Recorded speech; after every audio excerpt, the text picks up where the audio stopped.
రైతు సోదరులకు నమస్కారం. ప్రతి బుధవారం 6 గంటల 20 నిమిషాలకు మోండలీ సంస్థ కోకో సాగు విధానాలపై అందిస్తున్న ప్రత్యేక కార్యక్రమాలకు స్వాగతం.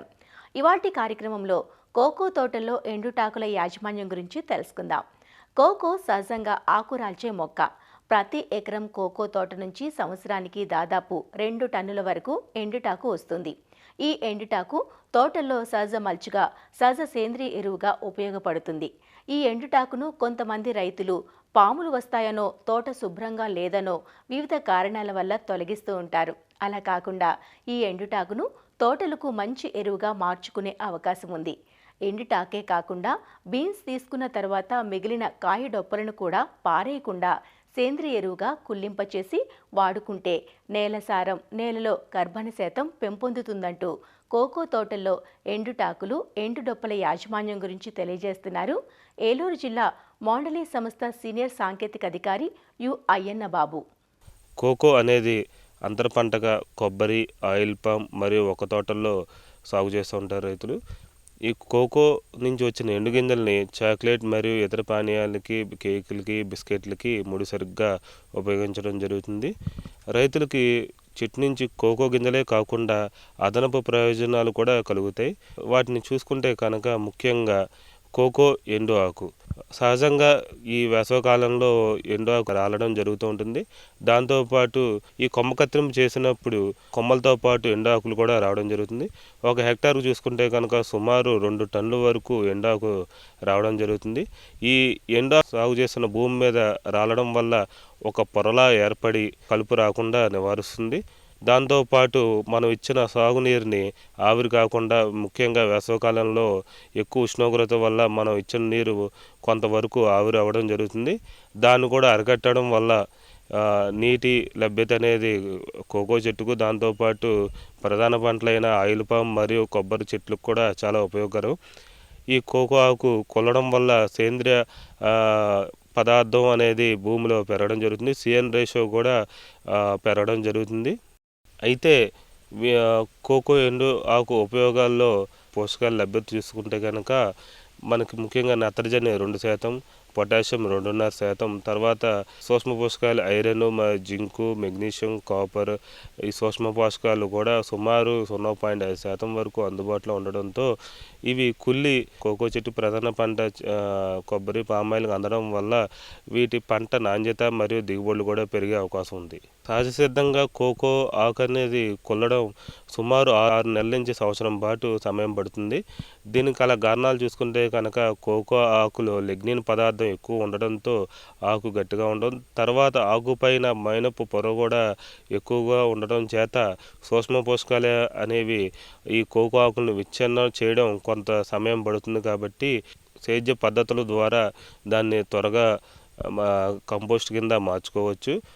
వాటి పద్ధతులు చూసుకుంటే కనుక ప్రధాన కొమ్మ కత్తిరింపు జూన్, జూలైలో 5 నెలల తర్వాత ఈ కొబ్బరి మరియు కోకో వరుసల మధ్య సాల్లోకి ఈ కోకో ఎండాకులను అనేవి పోజేసుకుని దానిపైన తేలికపాటి రోటోవేటర్తో తేలికపాటి దుక్కు చేసినట్లయితే కనుక కోకో ఆకు చిన్న చిన్న మొక్కలుగా రావడం, మట్టిలో కలవడం జరుగుతుంది.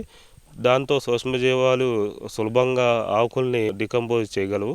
రెండో పద్ధతి చూసుకుంటే కనుక కోకో ఆకులపైన సింగిల్ సూపర్ ఫాస్ఫేట్ అనేది జిమ్మినట్లయితే కనుక దాని కోకో ఆకు పైన మైనపు పొర కరిగి త్వరగా ఆకులు కుళ్ళే అవకాశం ఉంది.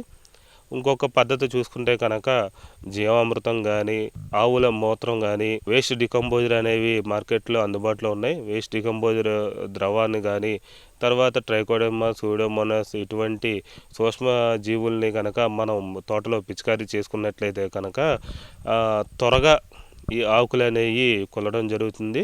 డ్రిప్ ఇరిగేషన్ ఎక్కువగా కోకో రైతులు అవలంబించడం జరుగుతుంది. కోకో తోటల్లో ఈ డ్రిప్పర్లు బదులుగా స్ప్రింక్లర్ని ఏర్పరచుకుంటే కనుక ఎప్పుడు ఈ నీళ్లు జమ్మడంతో కోకో ఆకులకి తేమ ఉండడంతో సూక్ష్మజీవాలని అభివృద్ధి చెంది కోకో ఆకులు అనేవి త్వరగా కొల్లడం జరుగుతుంది. అయితే ఇంకొక లాభం చూసుకుంటే కనుక ఈ కోకోలో పరపర సంపర్కం అనేది మిడ్జెస్ అనే చిన్నపాటి పురుగుల ద్వారా ఈ పాలినేషన్ జరుగుతూ ఉంటుంది. వాటి వృద్ధి ఎక్కడ చెందుతుందంటే కనుక ఎక్కడైతే సేంద్రియ ఎరువులు కుల్లడం కానీ, తర్వాత ఈ వ్యవసాయ వ్యర్థాలు కుళ్ళే ప్రదేశంలో, తేమ ఉన్న ప్రదేశంలో వీటి యొక్క సంతతి పెంచుకోవడం జరుగుతుంది. ఈ కోకో ఆకుల ద్వారా సిఎన్ రేషియో భూమికి ఎంతవరకు చూసుకుంటే కనుక సేంద్రియ కార్బన్ 40-50% వరకు ఉండడంతో ఈ కోకో చెట్లు అనేవి పంట మనం ఎప్పుడైతే దాన్ని డికంపోజ్ చేసి చెట్లకు ఇవ్వగలుగుతామో చెట్లు వేర్లు కూడా బాగా వృద్ధి చెందుతాయి. తర్వాత ఈ పూత, తర్వాత పింద పట్టడం అనేది కూడా బాగా జరిగి అధిక దిగుబడులు రావడం జరుగుతుంది. ఈ కోకో తోటల్లో ఎండాకుతో పాటు గింజలు తీసిన తర్వాత ఈ కోకో డొక్కలు అనేవి కూడా లభ్యత ఉంటుంది. పాడి ఉన్న రైతులు కొంతమేర ఈ కోకో డొక్కల్ని పశువులకి ఆహారంగా పెట్టుకోవచ్చు.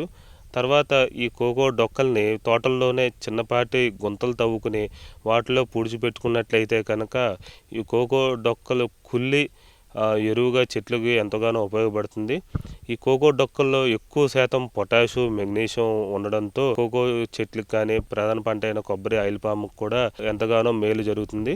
అయితే ఈ కోకో డొక్కల్ని గొయ్యి తీసి కప్పెట్టి డికంపోజ్ చేసుకోవడం పద్ధతితో పాటు ఈ కోకో డొక్కలను కూడా మనం బయోచార్ పద్ధతుల్లో కనుక దీన్ని తయారు చేసుకున్నట్లయితే కనుక దీంట్లో సుమారు 2-3% పొటాష్ లభ్యత ఉంటుంది. కాబట్టి ఆ బయోచార్ని ఈ చెట్టు మొదల్లో జిమ్ముకున్నట్లయితే కనుక చెట్లకి ఎంతగానో ఉపయోగపడుతుంది.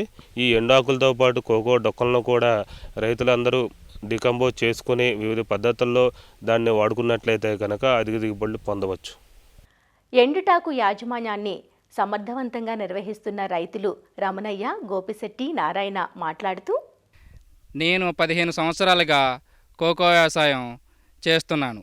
నేను దీంట్లో గమనించిన ముఖ్యమైన లక్షణం ఏమిటంటే ఈ కోకో ఆకు జూన్, జూలైలో బాగా రాలిపోతుంది.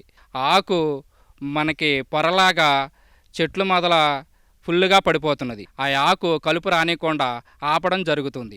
ఇంకోటి ఏమిటంటే డ్రిప్పు ద్వారా మనకు వెళ్ళే నీరు ఆకు ఉండటం వలన మనకి ఆ తేమ ఎండాకాలం కొద్దిగా ఆగడం జరుగుతుంది. పామాయిలు, కొబ్బరి విడిగా ఉన్న తోటలు కలుపు అంతమానం వచ్చేసి దానికి కలుపు ముందు మనం ఎక్కువగా వాడవలసి వస్తుంది. కనుక మనం అంతరి పంటగా ఈ కోకో అన్నది పామాయిల్లో కానీ, కొబ్బరిలో కానీ ఏచుకున్నచో దీనికి మనకి ఆదాయము వస్తుంది. కలుపు వ్యవస్థ ఆ రొట్ట రాలి మనకి ఆకు ఉండటం జరుగుతుంది. దీనివల్ల మనకి ఆదాయం కూడా పెరుగుతుంది. కోకో అంటేనే బాగా ఎక్కువగా ఆకురాల్చి గుణం ఎక్కువగా ఉంది దీనికి. అంచేత ఏంటంటే ప్రూనింగ్ చేసాక నీట్గా తుడిచేసేసి ఒక కుట్ల కింద ఎక్కేయడం జరిగింది. ఈ వర్షాకాలంలో మేము సూపర్ ఫాస్ఫేట్ ఎకరానికి వచ్చి 2 బస్తాల చొప్పున జమ్మడం జరిగింది. అది కొంచెం ఇంచుమించు ఒక 2 నెలలు 3 నెలలు టైం వచ్చేటప్పుడు వర్షాకాలం తగ్గేటప్పటికి వర్మీ కంపోస్ట్ కింద తయారయ్యేది. ఆ వర్మీ కంపోస్ట్ని వచ్చి మళ్ళీ మొక్కల మొదలు శుభ్రంగా వేసి దాన్ని చుట్టూ పళ్ళెం కింద చేసి ఆ పళ్ళెంలో మామూలుగా వర్మీకి బాగా పనిచేయడం జరిగింది. ఈ కోకోకాయలు కోసాక ఆ గింజలు గడ్డి ఇవన్నీ తీసాక డిప్పలు ఉంటాయి. ఆ డిప్పల వల్ల కొంచెం పైన ఉంటే తెగుళ్ళు గట్ట చీడపీడల బెడద ఎక్కువగా ఉంటుందని గోతులు తీసి ఆ గోతులు తీసాక ఈ డిప్పలన్నీ ఒక గోతులు వేసి ఆ గోతులు మాగాక మొక్కలకు వేస్తున్నాము. ఆ మొక్కల వల్ల ఏంటంటే కొంచెం బాగా కొంచెం మొక్కలు బలంగా ఉంటాయి. అదే కాపు గట్ట పూత గట్ట నిలబడుతుంది. ఈ తుక్కెక్కేయడం వల్ల ఏం జరుగుతుందంటే చేను శుభ్రంగా ఉంటుంది. ఈ పాములు బెడద గట్ట ఏమీ ఉండవు. అని చేత ఏంటంటే రైతు సోదరులు అందరూ కూడా ఇదే పద్ధతిని అవలంబిస్తే రైతు లాభం పొందొచ్చు. అన్ని రకాలుగా బెనిఫిట్స్ ఉంటాయి. వచ్చే బుధవారం కోకో తోటల్లో చీడ పురుగుల యాజమాన్యం గురించిన కార్యక్రమంలో మీ ముందుకు వస్తాం. అంతవరకు సెలవు, నమస్కారం. కోకో సాగుకు సంబంధించిన సాంకేతిక సలహాల కోసం అసిస్టెంట్ మేనేజర్ రవీంద్రరావును 9849787542 ఫోన్ నంబర్లో సంప్రదించగలరు.